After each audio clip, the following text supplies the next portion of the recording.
It's just after 10 o'clock on the 29th of March, and one of the biggest astronomical events of the year is about to begin. Welcome to the Royal Observatory Greenwich's partial solar eclipse watch. I'm Dr. Greg Brown, and we are going to be bringing you the best view that we can of this partial solar eclipse as it unfolds over the course of this morning. Now, we are going to be observing the eclipse with our own solar telescopes here at the Royal Observatory throughout this morning, bringing you the best view that we can.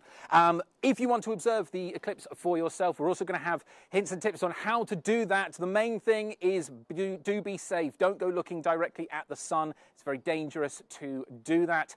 The partial solar eclipse itself is going to begin in just a few minutes' time. I'm going to be bringing you that to you in just a moment, with the expected peak at just after 11 o'clock. And then after that, we're going to go to a quiet stream where we're not going to be talking anymore, but for the entirety of the eclipse, all the way through till just after midday, we're going to be bringing you those videos, that image, the entirety of the time. Now, the weather here today is looking pretty good, so we're on track for being able to see things. Now, for us today, we're going to be using a particular solar telescope to observe the solar eclipse. And to explain more about how that's going to work, here's the man who's going to be operating the telescope for you, Jake Foster.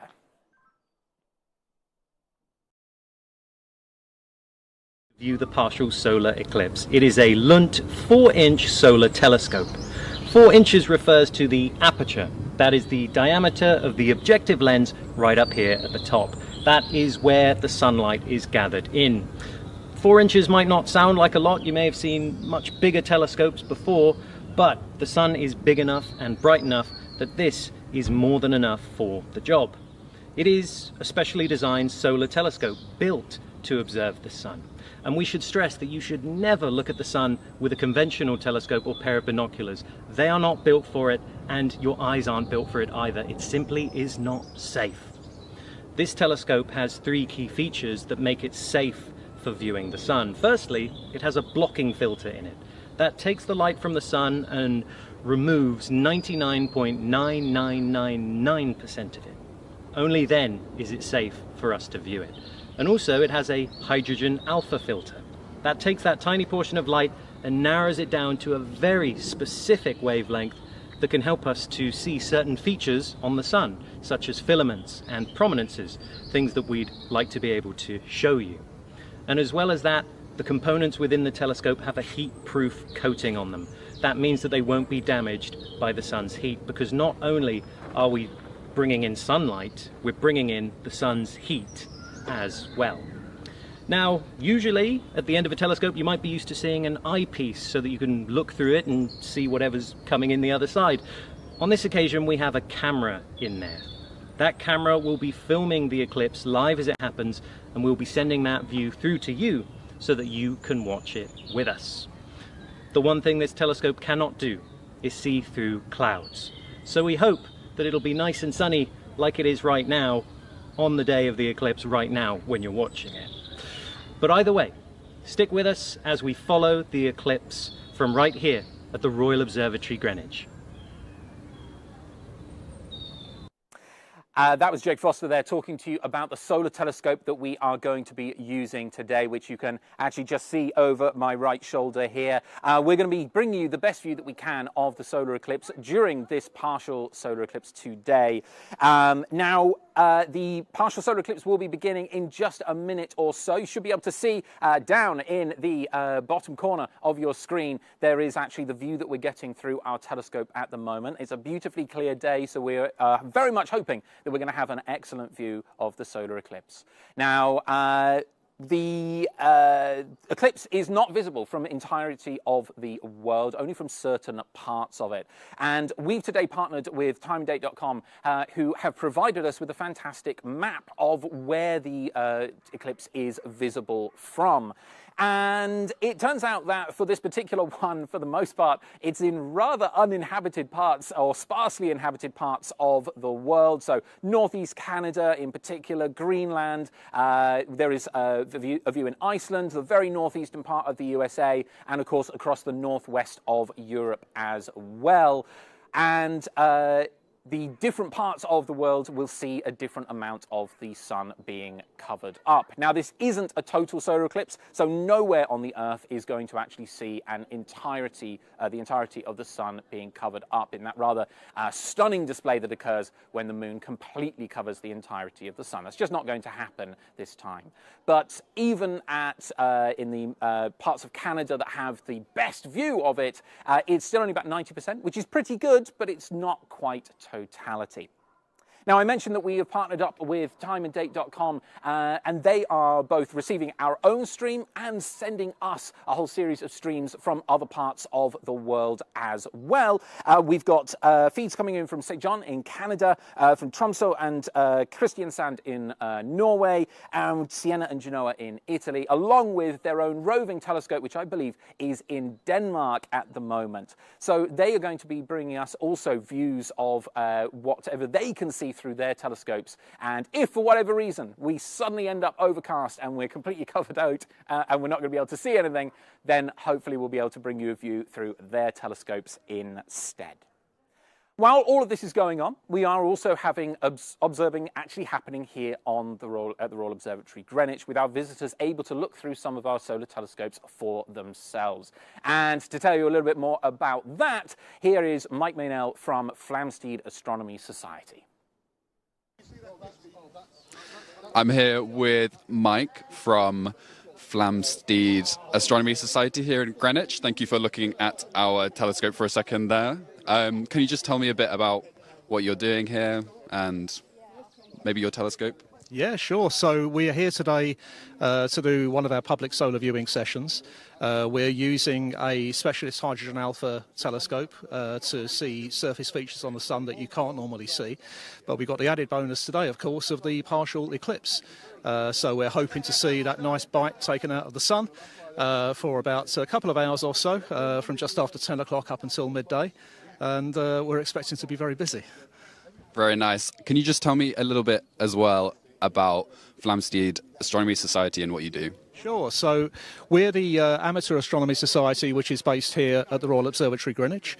Anyone can join the Flamsteed. We do lots of events during the year, lectures, talks, workshops, plus lots and lots of observing events. So we have this observing event here today. We've got one on Blackheath tomorrow evening. So if anyone wants to see the crescent moon after the eclipse, you'll be able to see that tomorrow evening on Blackheath if you come and join us. Thank you, Mike. Mike Maynell there from Flamsteed Astronomy Society. Definitely worth joining if you are interested in seeing some of the sights from this part of London. Now, let's have a look at our view through our solar telescope. When I've just been informed, we do in fact have first contact has actually occurred. So if you look down in about the 5 o'clock position around the sun, you can see a tiny, tiny bite appears to have been taken out of the side of the sun. That is in fact the moon starting to encroach upon the disk of the sun to block some of its light. We're seeing that in silhouette. Now, we're expecting around about 30% of the sun to be hidden behind the moon at its peak, which should occur in almost exactly an hour's time, just after 11 o'clock. Now, we've been talking a bit about these eclipses, but what exactly are they, and why don't we see them all the time? Well, in order to help with that, we've got a rather handy animation to show you exactly how eclipses actually work. So what is an eclipse? An eclipse is when the moon passes in front of the sun, blocking out some of its light and making it so that it appears that the bite has been taken out of the sun. We're just going to bring up that animation for you right now to show exactly what the solar eclipse actually how it actually occurs. So the moon is constantly orbiting around the Earth, and they're roughly in plane with one another, so sometimes the moon will actually come directly between the Earth and the sun, blocking out some of its light. Now, if things are perfectly aligned, then while the sun is 400 times larger than the moon, 400 times wider, it's also 400 times further away, which means we end up with this fantastic coincidence where the moon can actually block the entirety of the sun's light for a small region on the surface of the Earth, the people who are underneath the shadow of the moon. Now, we aren't going to be having a total solar eclipse today, so what you're about to see with this rather fantastic view when the entirety of the sun disappears, that's not going to be happening today anywhere on the Earth, so you're not missing out on that. Instead, we're going to have a partial solar eclipse. In rare situations where the moon is slightly too far away to cover up the entirety of the sun, but there's still an alignment does occur, then we can end up with something called an annular eclipse. We had one or two of those in the last couple of years. And what we're having today is this, a partial solar eclipse, where only part of the sun is going to be covered up from our point of view. Now, why don't we always get eclipses? Why, if the moon is going around the Earth once per month, why are we not seeing these eclipses every single month? Well, the answer to that is that things aren't perfectly aligned in our solar system. Yes, most of the objects in our solar system are confined to this remarkably narrow region of space, the solar system's disk, where the stuff in our solar system eventually formed and eventually turned into the planets and moons that we have today. But it's not all perfectly aligned. Some of it's slightly above, some of it's slightly below. If you imagine the orbit of the Earth as being one piece of paper and the orbit of the moon around the Earth being another, they're slightly inclined to one another, which means that sometimes the moon is just too far up above the sun from our point of view as observers here on the Earth. Sometimes it's too low in the sky from our point of view to actually cover up the sun. In our case today, we've got a partial solar eclipse where the alignment's not perfect, but it's just grazing along the top of the sun and will block a small amount of its light. So what can we expect to see today? Well, we've got a graphic here to show you what the visibility of the peak is going to be in various different places in the UK. In general, if you're in the UK, the further you are to the northwest, the better your view is going to be. So we've got Belfast and Edinburgh here. They have around about 40% of the sun being covered by the moon. For Cardiff, slightly further to the southeast, that's going to have around about 35%. And for us down here in London, it's only going to be 30% of the sun which is covered. Still a very decent amount and definitely worth having a look for.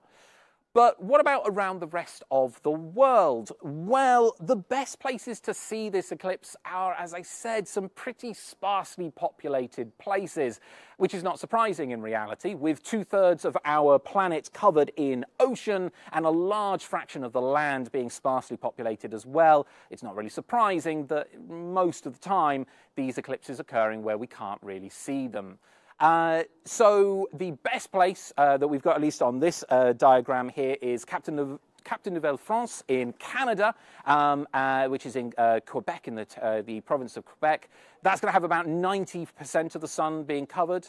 Some of the largest cities in the US that will have a view are Portland in Maine and Boston in Massachusetts. They'll have around about 80% of the sun is covered. If we go halfway across the Atlantic to Reykjavik in Iceland, that's more like 70% of the sun. And if we go further to the southeast of where we are, things get progressively lesser. So Paris in France, that only has about 20% of the sun being covered. Nonetheless, in all of those places, very much worth having a look. Now, how would you go about observing an eclipse for yourself? Well, in order to answer that, I'm actually going to bring Jake Foster out here to help me, and we're going to talk about some of the ways that you potentially could observe an eclipse for yourself. Jake, what's the ideal way to be observing? Well, first of all, it's worth saying, I think, in just a second, we're minor technical problems, but we're going to solve them right here. There we go. This is what happens when you do live stuff. Absolutely. Everyone can hear me okay. Well, as you might be able to see here, Greg, I've got a stack of goodies with me, actually. Yeah, a very weird stack of goodies. Go on. But the first thing to say, of course, is safety first, as always. And it may sound obvious to some people, but we really should state it again and again. It is not safe to look directly at the sun with the unaided eye. It can cause severe and sometimes permanent damage. I think we're having some more. So the ideal thing to be able to use to observe the eclipse is actually a pair of solar eclipse glasses. And Jake actually does have a pair of those right here. Here we go. So tell me about these. Yes, so these solar eclipse glasses have special lenses, special filters in them that block out 99.9999% of the sun's light. I can't see you at all. Exactly. So the only thing you should be able to see when you're wearing them is, in fact, the sun. So if Greg looks up at the sun, he can see it perfectly Fantastic. safe. And in fact, the filters it uses are very similar to the ones in our solar telescope at the moment, so the one that we are using to bring the eclipse to you. If people do have a pair of these at home, it's important to make a few checks first. First of all, they should have certification logos on them that say ISO or CE to indicate that they are all above board and well manufactured. Absolutely. As well as that, anytime you're using them, you should always check beforehand that the lenses don't have any cracks or creases in them, that they may have been compromised in some way. So you've got to make sure that they are safe. But if all of that is all good and above board, they can watch the eclipse for themselves directly this morning. Now, here in the UK, about 25 years ago, we had a rather fantastic eclipse, the 1999 solar eclipse, which was actually total from a very small part of the UK. If they happen to have any solar eclipse glasses from all the way back then, are those still safe to use? I'm afraid not, unfortunately. The material that the filters are made from do seem to degrade over time, so if they are more than 5 years old, say, it's just not safe. Don't take the risk. Yeah. Modern eclipse glasses do tend to be more resilient. They can last a little bit longer, but even so, while we very much recommend reusing wherever it's possible, it's not worth taking the risk when it comes to the safety of your eyes. So, I don't have any solar eclipse glasses. I didn't prepare. So, what's my next choice for being able to observe? Well, maybe you'd be interested in a little bit of simple make and do. So, what I have here actually is 2 pieces of paper, if you can hold those there. Yeah. 1 piece of paper you make a very small hole in with a pin or a pen or a pencil, just a small circular hole. And then what you can do is hold the one with the hole in towards the sun and hold the blank piece of paper about 30 centimeters away. And if you get the angle just right, you should be able to, in fact, and you're giving me a nod as if it is working. You won't be able to see from your point of view, but I assure you there is a tiny, tiny little vision of the sun with a tiny little bite being taken out of it. So that is indeed working as intended. Yes, so this is a simple pinhole projector, and so this is indirect viewing of the eclipse. So you're not looking up towards the sun, you're projecting its light through that small hole to create an image of it that you can safely view for yourself. Jake, I'm out of stationery supplies. I don't have any paper or card to hand. Am I out of luck? You are not out of luck. What many people might not know is, in fact, they do all have, usually, pinhole projectors in their kitchens. And that is why I have brought this colander right here. Now, this actually is a pinhole projector in its own right because it is full of teeny tiny little circular holes. So, if you do the exact same thing, hold a colander up towards the light of the sun, and then hold out a piece of paper, or you can project it onto the ground or onto a wall, you should be able to see dozens of little partial eclipses happening. Absolutely, you absolutely can. Yes, absolutely. So we've got dozens of different little projections of the sun appearing on this piece of paper. I'm going to turn it towards you. Maybe, you might actually just be able to see that that is indeed happening. And they do all have that little bite taken out from them due to the partial solar eclipse. Fantastic. There we are. So that is how people can view it for themselves. And of course, as we say again and again and again, safety first, and sunglasses definitely not good enough. Jake, I'm a hermit. I live in Greenwich Park. I don't even have access to a colander. Am I out of luck now? You are still not out of luck.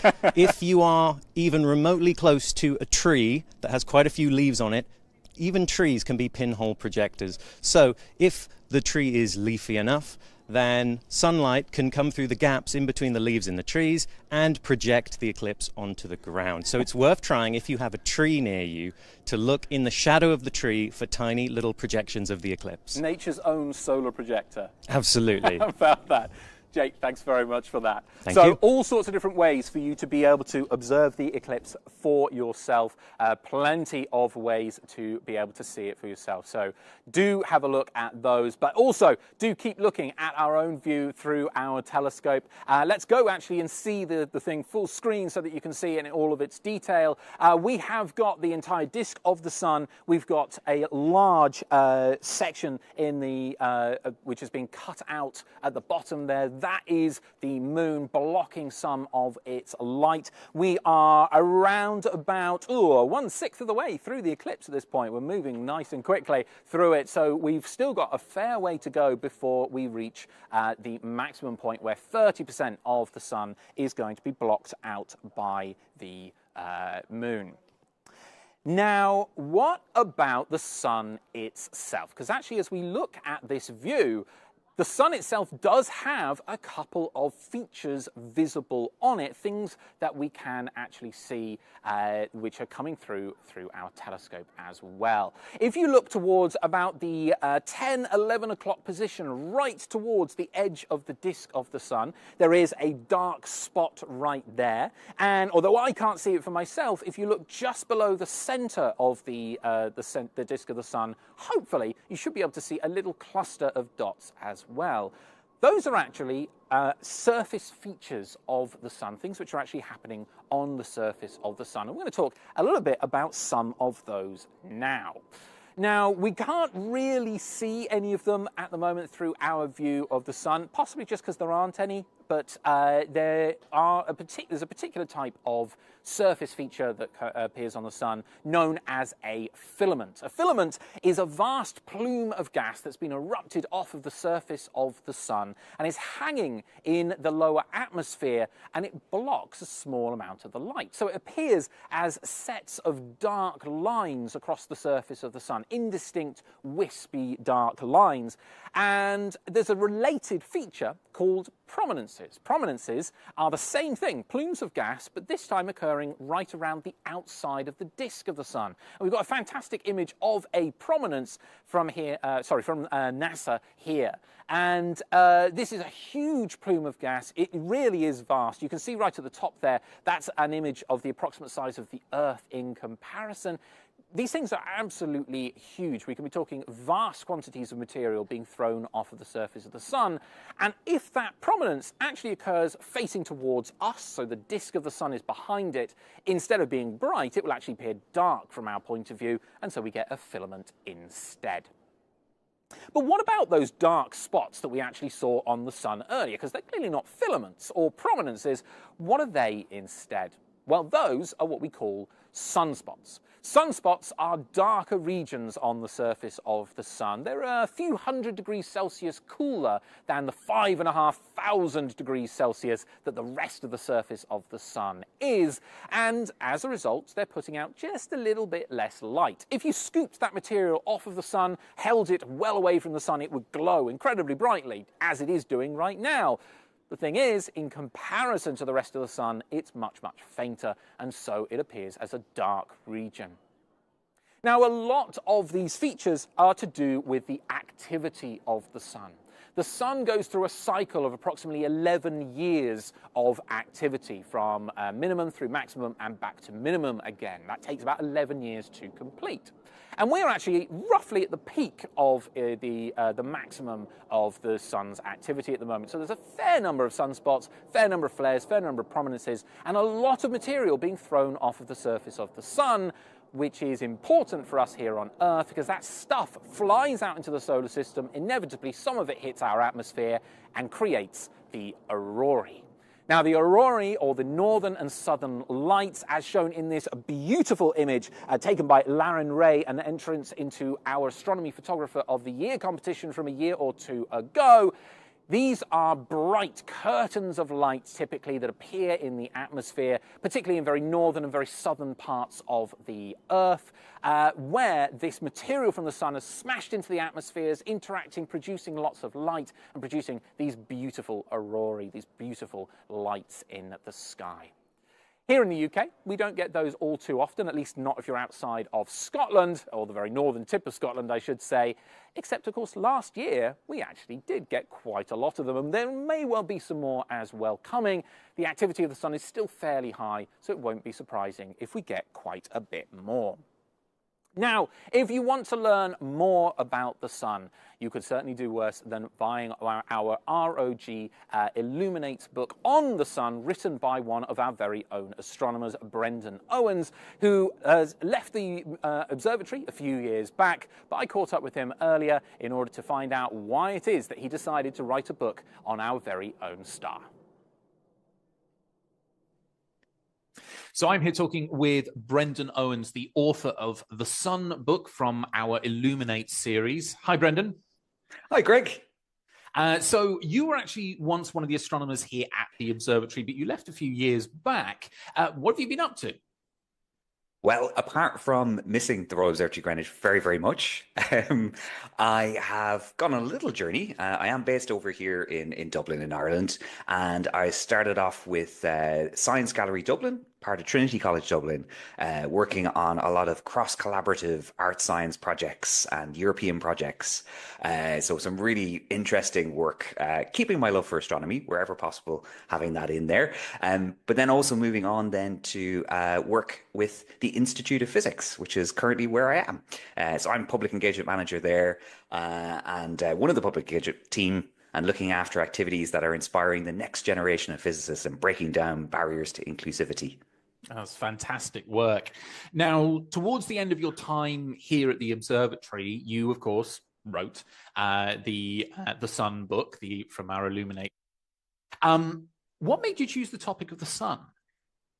That's a very good question. My short answer probably could be because someone asked me to, but no, it is going for a more personal passion place. I caught the bug for astronomy communication, science communication at Armagh Observatory in Northern Ireland. And as I went back there every summer, I started to get involved in some of the solar physics work there.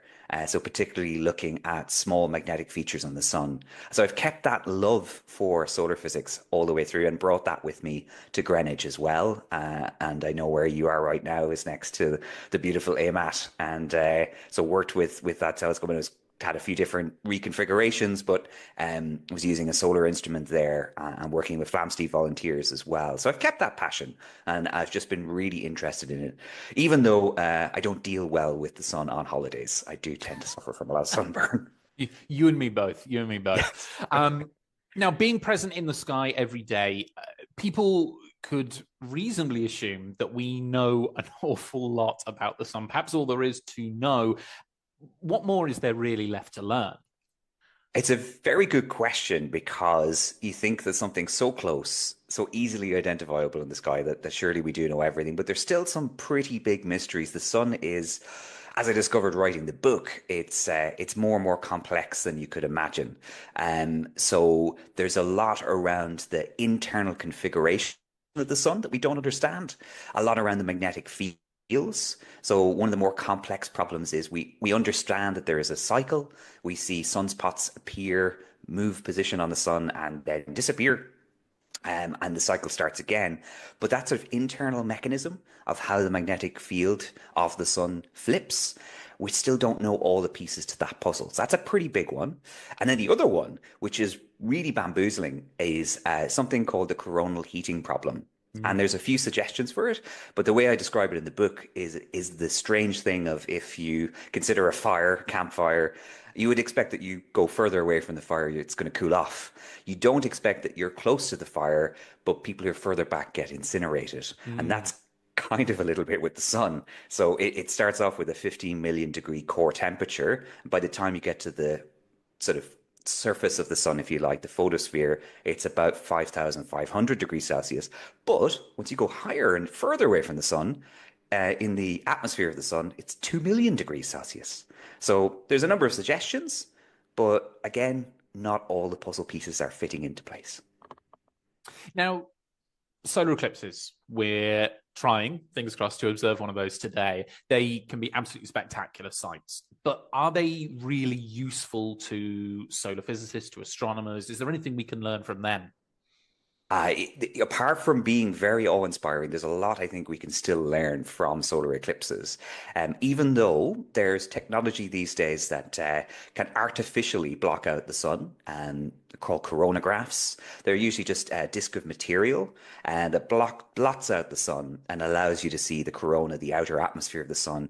It's not ideal, because it actually blocks out the area of the atmosphere of the corona closer to the sun's surface. So there's a blind spot, and that blind spot you can only peer at during a naturally occurring total solar eclipse. So that's really key. And we can study effects that happen to our atmosphere when the sun is blocked. So compare what the solar radiation is doing to our upper atmosphere when it's in the shadow of the moon compared to when it's not.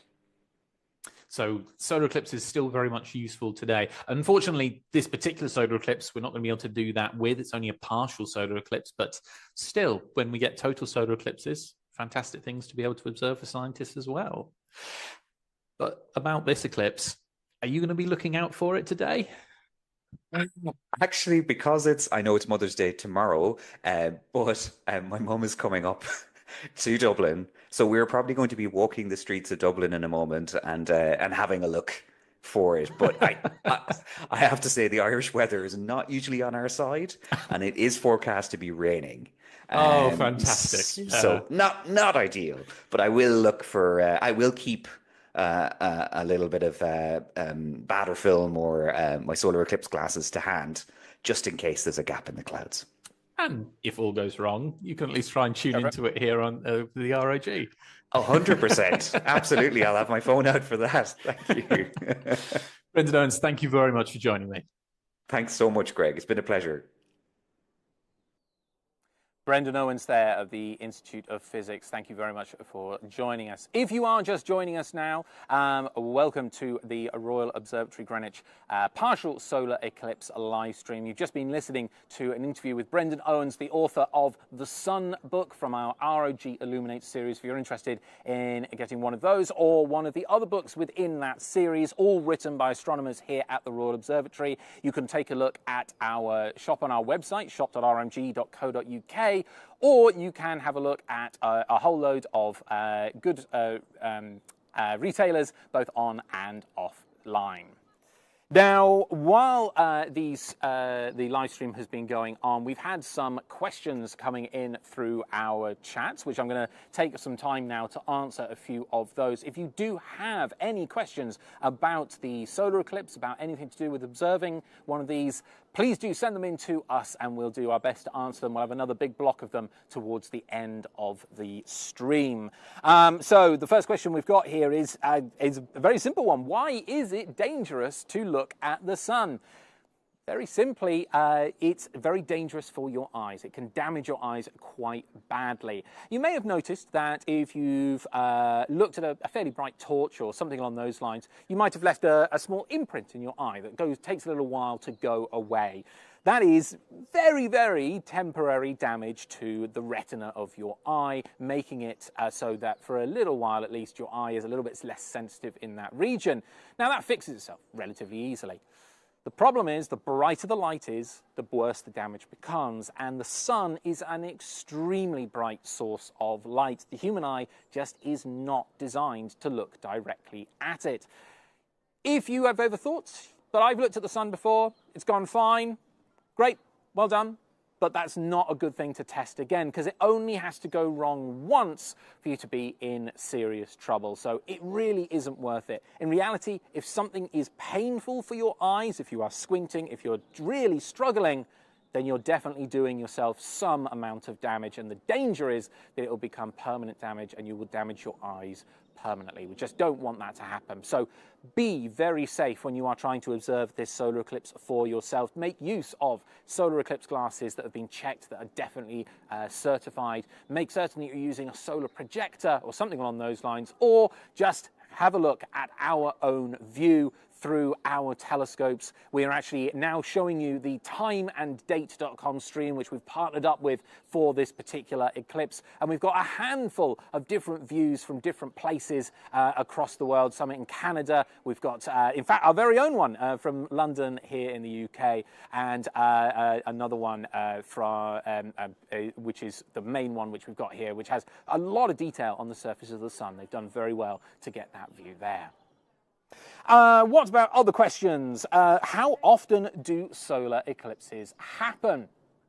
Kind of two questions rolled into one there. How often do solar eclipses happen from the point of view of a single observer, and how often do they occur from the point of view of the entirety of the Earth? Well, from the point of view of the entirety of the Earth, a partial or total solar eclipse is expected to happen maybe once every year or two, something along those sorts of lines.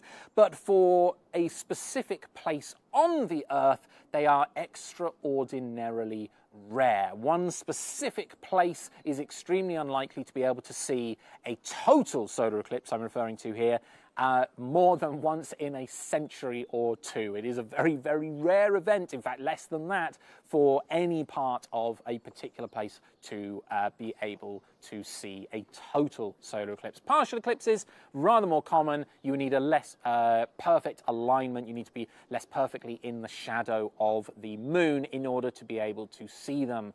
But the total solar eclipses are extremely rare and very much worth having a look for if you get the chance to see one.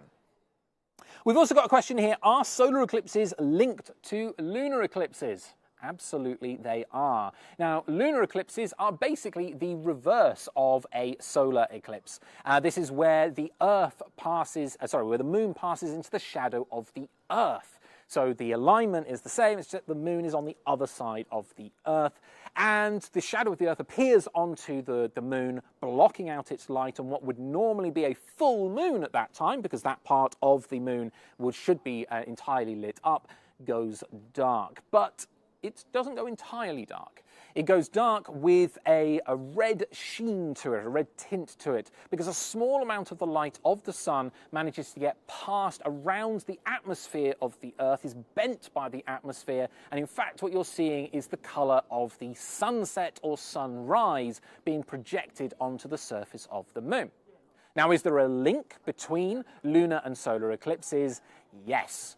At the beginning of today's stream, I told you that we don't get an eclipse every single month because the plane of the solar system and the plane of the moon's orbit around the Earth are not perfectly aligned with one another. If they were perfectly flat compared to each other, then we would get a total solar eclipse, or a solar eclipse at the very least, every single month, but we don't because they're slightly inclined.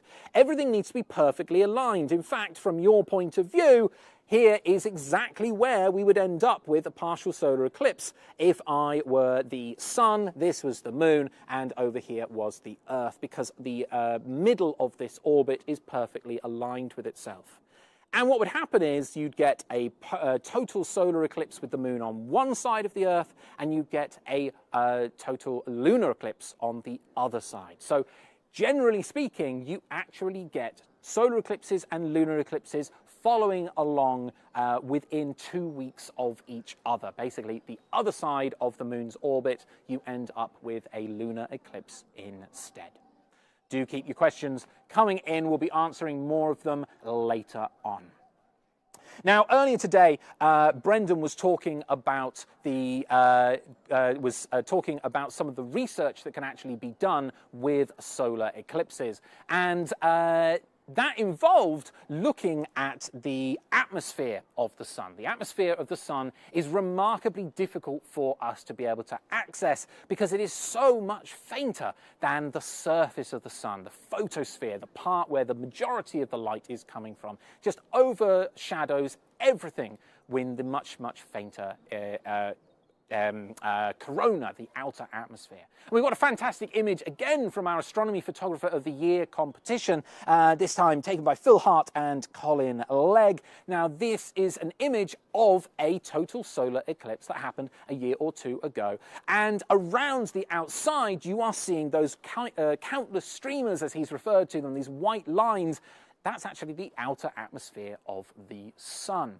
And there's a bit of a weird thing going on with that. You see, it extends much, much further from the surface of the sun, millions of kilometers from the surface of the sun, and yet is considerably hotter than it. It can be well over 1,000,000 degrees Celsius when the surface of the sun is only 5,500 degrees Celsius, if only can really be used there. That's still incredibly hot, but it's not 1,000,000. So what is going on there? Well, in all honesty, we're not absolutely certain. We do have some ideas, but it's really not clear exactly why the atmosphere of the sun is so much hotter than the surface.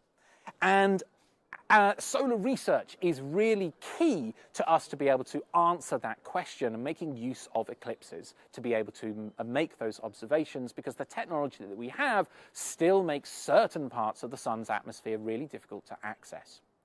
Now, this was true even going back 100 to 200 years when the advent of astrophotography was occurring.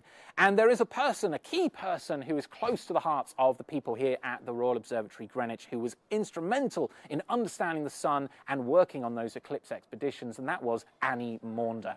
Annie Maunder was a human computer. This was a position at the Royal Observatory and many other observatories around the world, because this was long before the invention of the electronic computer or the calculator. So all calculations had to be done by head and by hand. And unfortunately, that task was generally given to those who were considered to be less important, which did mean very early astronomers very early in their career, and also to women. That was just the situation that existed at the time, around the turn of the 20th century. But the reality is that Annie Maunder was a fantastic astronomer and astrophotographer in her own right. She produced all sorts of images of the nights of the sun in order to try to understand what was going on within it. She also worked on a series of solar eclipse expeditions to head out to those remote parts of the world where a solar eclipse was happening. They were predictable. You could send things out in advance, get everything set up as a miniature observatory, and then take your observations during the handful of minutes that you actually have to be able to get those observations. So a very difficult thing to organise, and she was instrumental in doing so. Now, Annie Maunder's birthday, her anniversary, is actually coming up. It's only in 2 weeks' time, on the 14th of April. And we're going to be celebrating that here at the Royal Observatory, Greenwich, with a day dedicated to her life, her work, and her legacy. We're going to be doing solar observing here on site, so if you've missed out on seeing through our solar telescopes today, do come along on the 14th of April during the day to be able to see that. And we even have an event in the evening, a panel discussion where we're going to be talking about the challenges that she faced as a woman in the early 20th century, the late 19th century and the early 20th century, trying to be an astronomer, trying to be taken seriously by the community. And we're also going to be talking about her legacy, which we are proud to be part of here at the Royal Observatory, because we have a robotic modern telescope called the Annie Maunder Astrographic Telescope. Now, this is it. It is a telescope that we have been using to take images of the night sky, and we are going to be revealing some never-seen before images taken with this telescope in the last 6 months or so at that very event. So if you would like to come along to that panel discussion, have a chance to talk with historians, curators, and indeed with myself about the life and work of Annie Maunder, please do find those tickets on our website at rmg.co.uk. Now, we have been observing we've been observing the sun even today with our telescope, a solar telescope. But on the back of the solar telescope is a camera, a very specifically designed camera to be able to take images of the sun. And solar astrophotography is not an easy thing to do. It does require quite sophisticated equipment in order to be able to do, at least to do well. And we do actually have an image taken on our Annie Maunder Astrographic Telescope, in fact, with this very telescope that was once mounted on that. And here it is. This is an image of the surface of the sun. This time it's been processed through. So the image that you've been seeing today throughout the entirety of this stream, that has been a live view of the sun and has all sorts of defects, all sorts of issues with that particular view, just through the nature of taking a live image.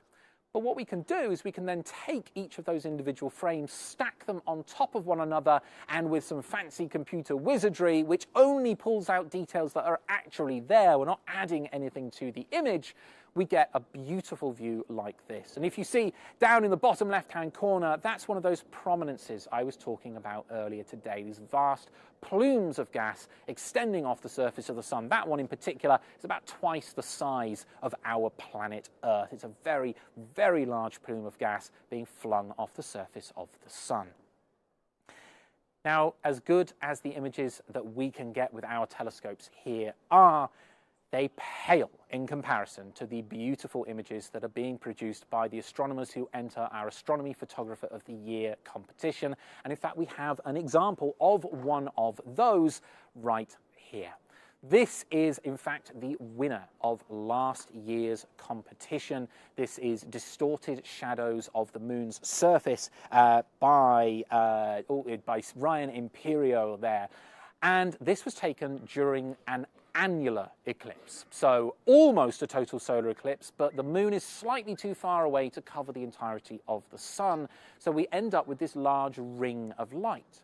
But what Ryan has done here is he's taken a series of images as the moon is just beginning to part the edge of the surface of the sun, and those dark parts that you can see, those large peaks which appear to be like fingers stretching in from the side of the image, those are in fact mountains on the surface of the moon. If we have a look back at our own view through the telescope, hopefully we will actually be able to see there is a little bit of cloud around. I don't know if it's actually coming through, but maybe, I can't see properly, I'm afraid, it's a little bit too faint for me to be able to see, but around the edge of the moon, you might be able to see that it's not a perfect circle. There is a slight feathering to it. This might be a better view to be able to see that. Here we go. So around the outside of the moon, you might just be able to see that there is a very, very, very slight feathering to it. That is actually details on the surface of the moon. Those are hills, valleys, mountains, craters on the moon, which are actually being seen from the side, being able to see that the surface of the moon is far from smooth. It does have a lot of texture, a lot of detail to it. Now, if you are interested in seeing more of the Astronomy Photographer of the Year competition images, well, I've got a treat for you here. We have a video here from Pauline Woolley, who was one of the entrants into our Astronomy Photographer of the Year competition a few years back, to tell us all about the image that she took of the sun.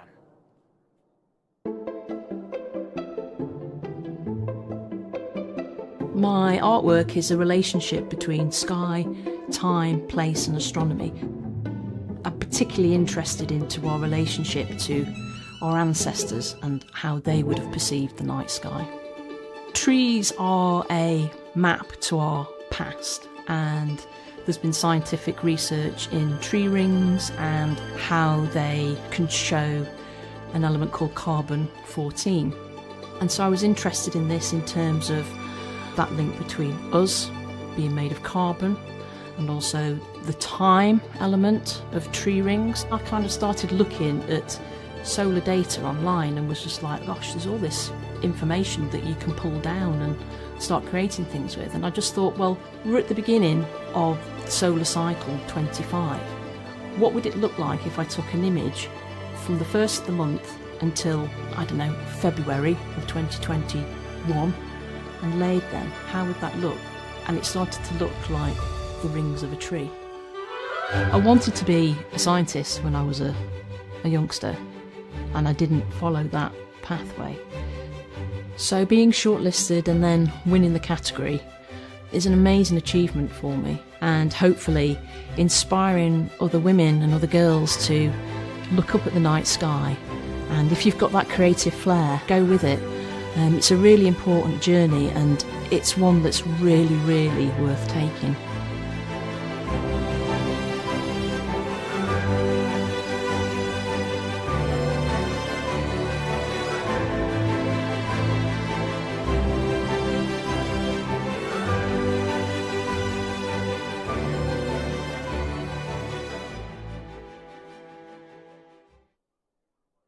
Solar Tree there by Pauline Woolley, a fantastic entry into our Astronomy Photographer of the Year competition a few years back. If you are just joining us, you are listening to our solar eclipse live stream from here at the Royal Observatory, Greenwich, and you just watched a video all about one of the entrants into Astronomy Photographer of the Year competition. Now, the competition for this year actually just finished a few weeks back, which means that our judges are now deep in deliberations, attempting to work out of the incredible array of beautiful images that we have, which one is going to win our competition. And the details on all of that will be revealed over the course of the next few months. If you want to see the entries into our last year's competition, we do still have our exhibition down at the National Maritime Museum, which is free for you to enter, so free for you to go into. So please do go down there, have a look at that, and take a look at the images that we have from last year's competition.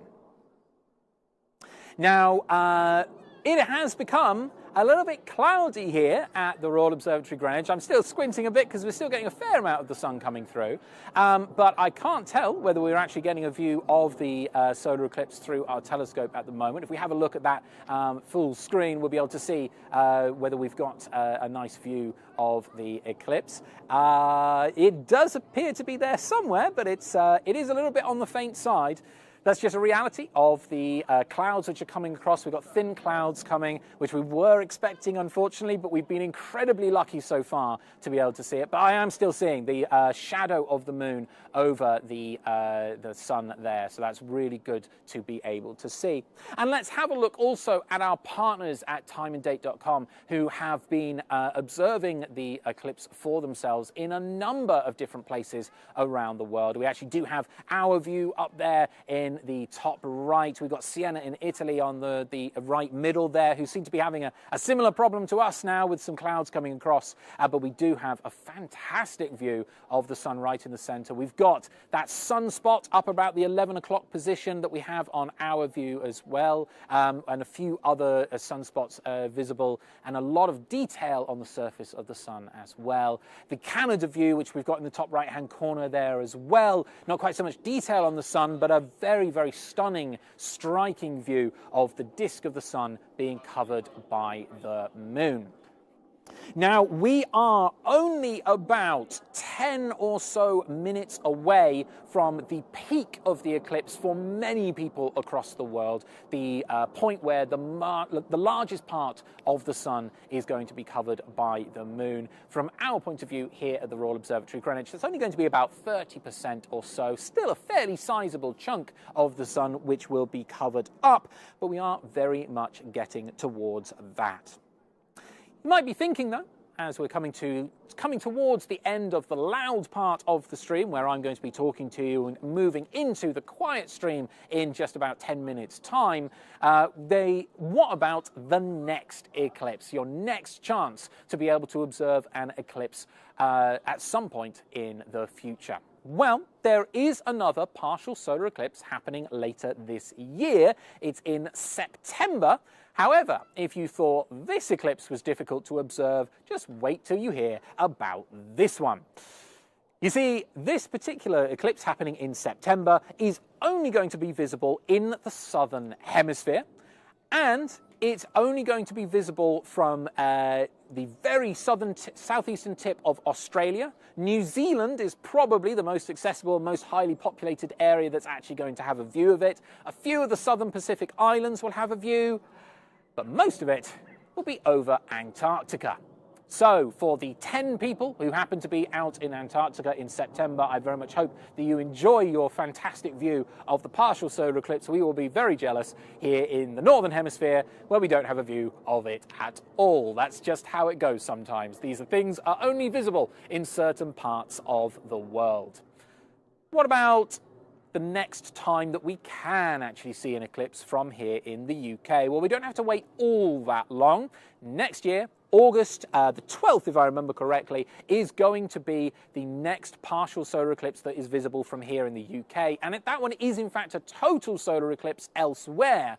But don't feel too bad that we're missing out on the total solar eclipse here in the UK, because we do pretty well. It is going to be a 90% solar eclipse from our point of view here in the UK. So 90% of the sun will be covered by the moon on that particular day. That is very much worth looking for, very much a chance for you to be able to see a rather unusual event for us. So do take a look out for that. If, however, that's not quite good enough for you and you do want to see the beauty, the majesty of a proper total solar eclipse, well, you're going to have to get on a plane or a boat, because you're going to have to go to Greenland. Greenland get it again next year in August 2026. Iceland again get a view as well. The western portion of Iceland is going to have the total solar eclipse. And Spain. So the northern and central parts of Spain will also have a view. So those are the three places that actually have land on them that you can actually try to observe. Alternatively, if you happen to have access to one, try using a boat out in the middle of the North Atlantic. That would get you a view as well. I have asked that we consider that for here at the Royal Observatory, but apparently quite a few of our astronomers are seasick. So I don't think that's going to be happening anytime soon. So what about a total solar eclipse? Come on, when is the next time that we're going to be able to see a total solar eclipse from here in the UK? 2090. 2090. Yeah, it's a very long way off. As I say, these things are extremely rare, and even then, it's not going to be a total solar eclipse across the entirety of the UK. Oh no, it's going to be the southwest again. Cornwall, Devon, that sort of place that's actually going to have the best view of that total solar eclipse. So if you were there for the 1999 one and somehow managed to make it all the way to the 2090 one, you'll be in the same place to observe both. Now, we are very much coming towards the end of our stream. We're just going to have a look at some questions that have come in during our stream here. They're coming along to me now. Here we go. So, does the Royal Observatory organise public events to be able to view the sun and solar eclipses? Yes, we absolutely do. We actually do have people here at the observatory observing through our solar telescopes, observing the surface of the sun with some of our telescopes right now as we speak, although, as I say, with the sun slightly covered up, it's not quite as good as it was, although as I say that, the sun's coming back through, so that's fantastic timing. But what about generally? Well, we do have that Maunder event happening on the 14th of April. Fantastic time to be able to try to observe the sun there during that day. The Maunder's anniversary of her birth, when we're going to be celebrating the life, legacy and work of her. We're going to be doing solar observing, and that's actually going to kick off a very early start to our solar observing sessions for the entirety of the rest of the year. So every weekend from that point forward, we are going to try to have solar telescopes out here at the Royal Observatory for you to be able to see. And on top of that, right at the very beginning of today, we had an interview with Mike Maynell from Flamsteed Astronomy Society. They run their own solar observing events here at the Royal Observatory as well. Very much worth coming along to. Those will occur typically on Fridays or Saturdays, Sundays if things go wrong, if the weather's poor. So do try to come along to some of those. All of the details for all of that can be found on our website, rmg.co.uk. We've got, will the eclipse make the moon hotter as it is closer to the sun? An excellent question.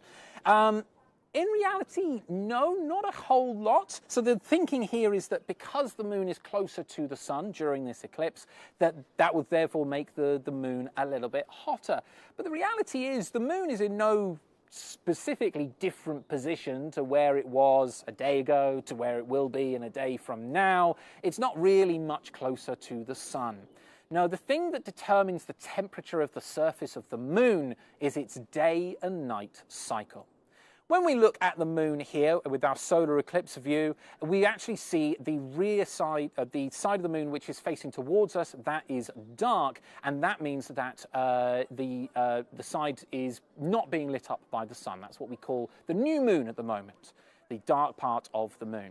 The other side is lit by the sun and is extremely hot, and because of the day and night cycle on the moon, taking an entire month to complete, we actually get two entire weeks, 14 days of constant sunshine on that side of the moon, or a specific part of that side of the moon, which means that the temperature on the surface of the moon on the other side is over 100 degrees Celsius. Whereas the side facing towards us, that's more like minus 150 degrees Celsius. The differences in temperature between the far side and the near side of the moon is absolutely massive. Now, a moment ago, someone was asking about observing happening here at the Royal Observatory. And in fact, we've had a camera out and about, and we're going to go live to an interview with one of the people who are actually observing through telescopes here at the Royal Observatory right now. We're in the courtyard outside Flamsteed House with Alessia. Ruby. Tiffany. Where have you come from today, guys? We live in London, but I'm from Italy. Ruby's from London, half Nigerian, half Italian. And Tiffany. I'm from Australia. Ooh, that's far away. Did you know it was going to be the eclipse today, or partial eclipse? Actually, no, it's such a nice surprise.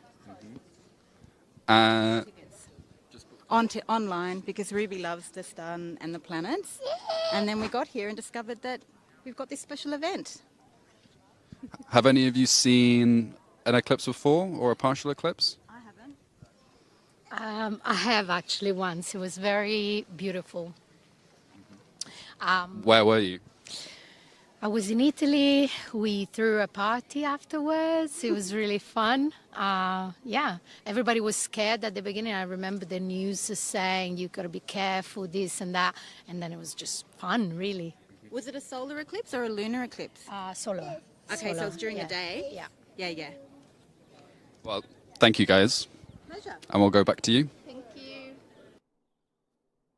Fantastic to hear from some of the visitors who have clearly been enjoying their view of the solar eclipse today. We are actually at pretty much the peak of the eclipse. It should be happening right about now. So our view is not ideal with the clouds slightly in the way, but hopefully you can still see that the sun's disk is still there. The moon is certainly blocking a large fraction of it. This is about 30% of the sun's surface is being covered by the moon there. And we do have the peak of the eclipse occurring right at this very moment.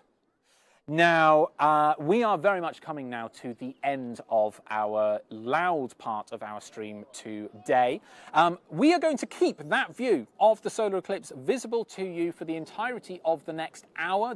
The end of the eclipse won't be until a few minutes after midday.